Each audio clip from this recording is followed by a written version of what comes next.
Hello and welcome to Money Trail with me, Amir Arafat. Today, an open, secret coalition of money and power. A shadow world government called the Bilderberg Group. They control the money. When you control the purse strings, you control the world. They control the food. They're poisoning our people. They even decide who will live and who will die. Many have identified them as the kingmakers, the puppet masters that pull the strings behind the scenes. Meet the Bilderberg Group. This elite group meet annually around the globe. There is a core group of members who have attended every year for decades, such as David Rockefeller, Henry Kissinger, and Queen Beatrix of the Netherlands. These members invite others who are politically and socially relevant at the time. Each year, around 140 people are in attendance. Bilderbergers comprise the world's most exclusive club. No one buys their way in. Only the group's steering committee decides whom to invite. And in all cases, participants are adherents to one world order governance run by top power elites. 1/3 of the attendees are political figures. The others are from industry, finance, academia, labor, and communications. They're comprised of powerful politicians, powerful business people, people from academia, people from the media, religious people, people from other walks of life, and they're sworn to secrecy. Membership consists of annual attendees, around 80 to 110 of the world's most powerful, and others only invited occasionally because of their knowledge or involvement in relevant topics. According to steering committee rules, the invited guests must come alone. No wives, husbands, or friends. Personal assistants, meaning security, bodyguards, CIA, or other Secret Service protectors cannot attend the conference and must eat in a separate hall. The guests are explicitly forbidden from giving interviews to journalists or divulge anything that goes on in the meetings. Host governments provide overall security to keep away outsiders. Famous guests at the group's meetings have included Giovanni Agnelli, then president of Italy's Fiat auto giant, and Henry Kissinger, Bill Clinton, Tony Blair. One serious question. You denied being a member of the Bilderberg Group.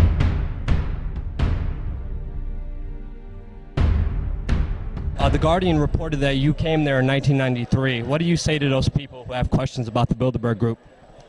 About the Bilderberg Group? Yeah, it's a really useful group, actually. I remember going there back to that in 1993, and it's a great way too from people from different parts of the world to get together.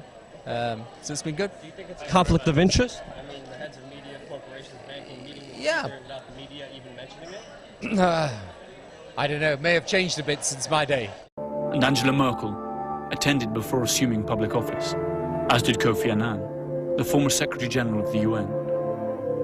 Annan was married to Raoul Wallenberg's niece. Wallenberg, as we stated before, is the patriarch of the powerful Swedish family that has supported the group from its very beginning. Other participants have included Henry Ford II, Georges Pompidou, Helmut Schmidt, and Baron Edmund de Rothschild, together with the father of the American atomic bomb, J. Robert Oppenheimer. More names follow. Donald Rumsfeld, Alan Greenspan, George Soros, David Rockefeller, Queen Beatrice of the Netherlands, and US Senator and former presidential candidate, John Kerry. The list, while incomplete, represents the greatest amount of economic and political power ever concentrated in one single organization. We see President Obama, Hillary Clinton, Bill Clinton, George W. Bush. These are the players. Who is pulling the strings? Well, one of the things the Bilderbergers do is they basically select, they interview candidates to be president of the United States. So, you know, Bill Clinton went over and got the Bilderberg blessing, and the Bushes went over and got the Bilderberg blessing. When they sit down candidly to speak in private, they decide what agendas they want, who's going to win. Just before, in 2008, just before Barack Obama became president in the United States, he and Hillary Clinton went to the Bilderberg meeting in Chantilly, Virginia, stayed a couple of days and left. And so we see that they control who gets to have the nomination for whichever fake party we have here in the United States, you know, libertarian or Democratic or Republican. Arkansas Governor Bill Clinton, for example, who attended in 1991, there David Rockefeller told him why the North American Free Trade Agreement was a Bilderberg priority and that the group needed him to support it. The next year, Clinton was elected president, and on January the 1st of 1994, NAFTA took effect. Numerous other examples are similar, including who gets chosen for powerful government, military, and other key positions. I happened to be in Europe then on my way to Russia. I was invited to go to Bilderberg by Vernon Jordan, a friend of mine and a genuine hero of the civil rights movement. And to the best of my knowledge, NAFTA was not discussed by anybody in my presence. Documents released by the group in 2001 reveal that in September of 1955, the group met in Germany and covertly outlined the idea of a European Union. Section E, European Unity, discusses the general support for European integration and unification, and the idea to unify Germany once again with the rest of Europe under a common marketplace.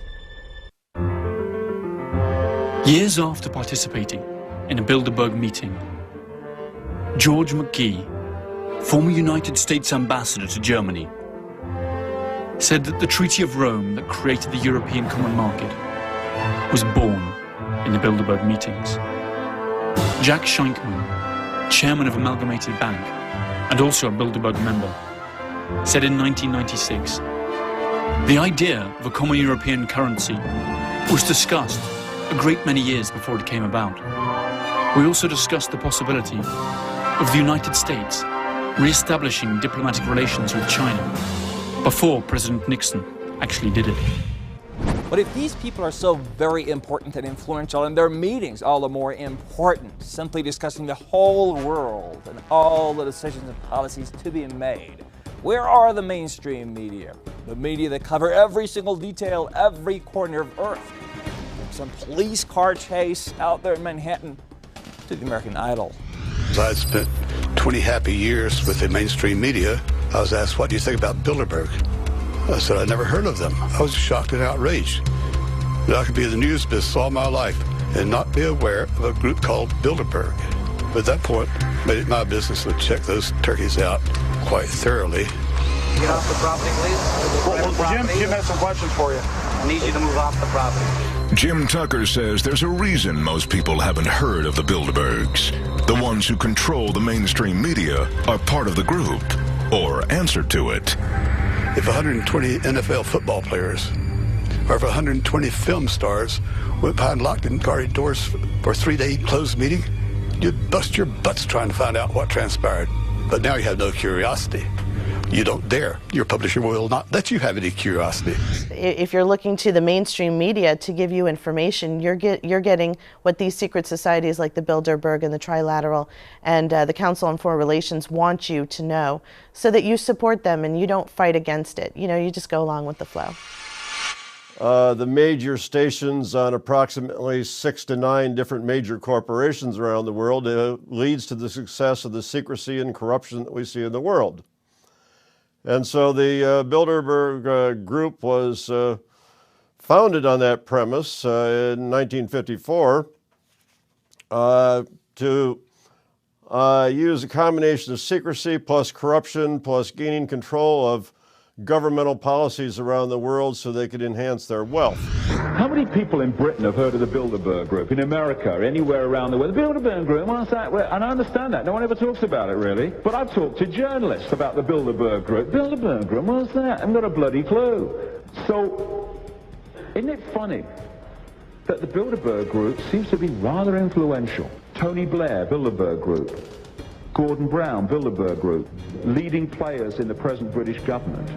Now, of course, the opposition chancellor to Gordon Brown was Kenneth Clark. Bilderberg Group.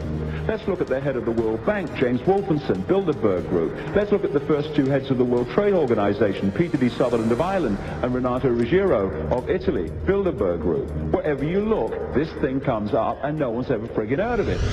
So when they're sitting there in their secret meetings, and you have a lot of heads from print and television, mainstream media, if you watch closely, like I said, between about 5 or 6 months after the Bilderberg meetings, you'll start to see their agendas coming out, which way they want to sway the audience. and gain support, because media is very influential. A lot of people have been programmed to think that what they're told from this idiot box is what's actually going on. Sometimes it leaks out. For example, in June 2002, the American Free Press reported from a leak from a person who had attended the meeting then that the group had decided to postpone the Iraq War until March 2003. Well, guess what? We had a war in March 2003. This is the kind of power they have, and it's not reported by the major media they control. For over 14 years, Daniel Estulin has investigated and researched the Bilderberg Group's far-reaching influence in business and finance, global politics, war and peace, and control of the world's resources and its money. The center of this conspiracy is this group of people called the Bilderberg, is more powerful than any nation on earth, destined to control the necessities of the planet. In his book, The True Story of the Bilderberg Group, he states that in 1954, the most powerful men in the world met for the first time in Oosterbeek, Netherlands, debated the future of the world, and decided to meet annually in secret. They called themselves the Bilderberg Group. The Bilderberg Group, or Bilderberg Club, it's the name of the hotel in the Netherlands on the outskirts of Amsterdam, and that's where they met for the first time in 1954. Ever since the Bilderberg Group first met, the exact purpose of the talks has never been fully explained. The delegates meet in secret for 3 days of discussions, but nothing they talk about is ever revealed afterwards. The front face for this group was Prince Bernhard of the Netherlands. He's from Germany with Nazi connections, but married into the Dutch royal family. They actually had to cancel one of their meetings one year because he was in so many legal problems about the exposure of the bribes he was taking from Lockheed in making sure that Lockheed sold some of their planes to the Dutch. But that he also served on hundreds of boards of major corporations. I mean, who needs a monarch sitting on the board of directors of major world corporations? I mean, what could he possibly bring to the table? The Nazi background of Prince Bernhard did not stop the Bilderberg Group from being supported by Social Democrats, or by the Rothschild Bank, or the Rockefellers, both of Jewish origin. Other early sponsors included the Wallenbergs, owners of Electrolux and Ericsson in Sweden. All of them still actively participate in the annual general meetings of the group, either directly or through their representatives. Queen Beatrix's father was one of the founders of the Bilderberg, and she has since taken on some of the roles of making sure that everything runs smoothly, Queen Beatrix of the Netherlands. And it started off where heads of state and heads of corporations and people who were influential in politics and in circles, you know, for getting laws passed and things done, would sit down in secret and discuss how they were going to effectively get their agenda passed using propaganda and using politicians and using corporations in order to change the world toward a new world order, a one world government, one world currency. People who attend Bilderberg are the most powerful leaders of every European and North American nation.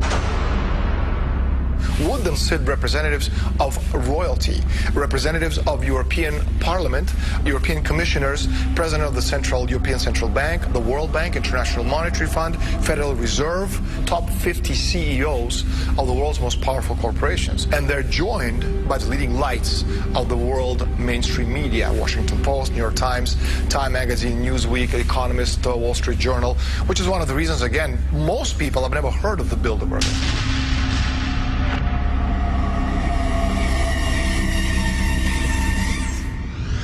For over half a century, no agenda or discussion topics have become public, nor is any press coverage allowed. The few invited are sworn to secrecy. Meeting procedures by Chatham House rules, letting attendees freely express their views in a relaxed atmosphere, knowing nothing said will be quoted or revealed to the public. Meetings are always frank, but do not always conclude with consensus. Usually every 3 years they meet in the United States, and the rest of the time they meet in Europe. The hotels that they book, they're 5-star luxury hotels. The way it works is 120 people, they break into 6 groups of 20, and they look at each issue in the morning sessions from different perspectives. And then in the afternoon, each perspective reached by a group is discussed on a general level. And then a consensus is reached. According to Esalen, whatever its early mission, the group is now a shadow world government threatening to take away our right to direct our own destinies by creating a disturbing reality, very much harming the public welfare. In short, Bilderbergers want to supplant individual nation-state sovereignty with an all-powerful global government, corporate-controlled and checkmated by militarized enforcement. Imagine a private club where presidents, prime ministers, international bankers, and generals rub shoulders, where gracious royal chaperones ensure everyone gets along, and where the people running the wars, markets in Europe and America say what they never dare say in public. The inner circle of the Bilderbergs has been around for centuries.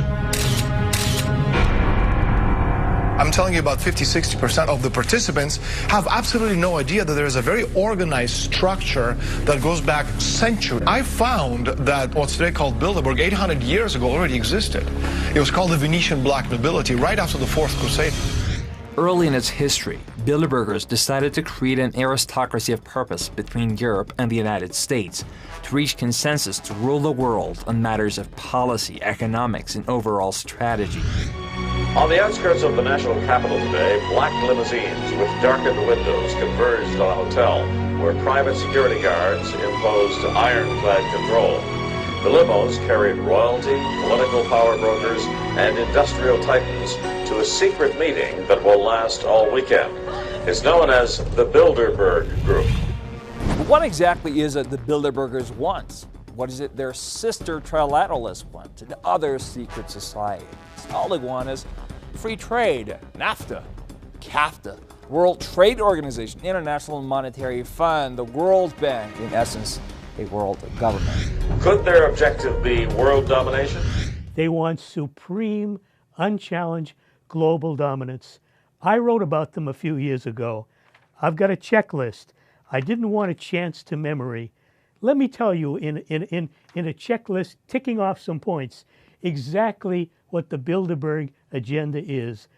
I'll just start off by saying it is extremely destructive and ugly. And their idea of a perfect world is one international entity under one set of universal values. What are they? The values that benefit them, that harm everybody else. They like to say that if you look at ancient Greek history, you'll notice that the city-states were powerful back in those days, but the city-states weren't big enough to last and survive. Today they're saying that we don't need nations anymore.